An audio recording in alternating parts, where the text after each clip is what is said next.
इतना कुछ नहीं कर पाए, लेकिन ये छोटा सा कदम है इन लोगों को खुश रखने का, क्योंकि दिन रात ये लोग हमारे लिए इस कठिन समय में जो काम कर रहे हैं वो बहुत महान काम है, जो हम लोगों के द्वारा संभव ही नहीं है। तो मैं यही कहना चाहती हूँ कि ऐसे बहुत से लोग ऐसे काम में कार्यरत हैं, उन सबको मेरा धन्यवाद है। और जैसा कि पार्ट 2 लॉकडाउन का स्टार्ट हो गया है,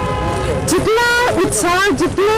दिल से लोगों ने आज तक काम किया है, आज तक सबकी सहायता की है, आगे भी वो करते रहे, क्योंकि मेरा ये मानना है कि लॉकडाउन के बाद भी ऐसे बहुत से लोग होंगे जिनको सहायता की आवश्यकता होगी। सो हम जब जहाँ जितना कर सके उतना करें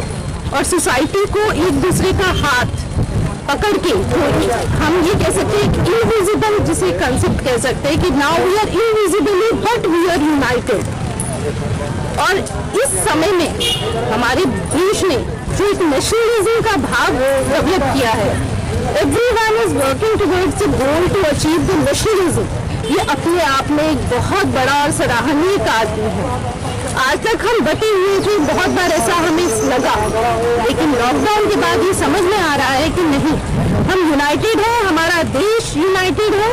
और हमारी जो भारत माता है वो हमारे साथ है। और हमें इस बुरे वक्त से जल्दी ही हमें कोई नया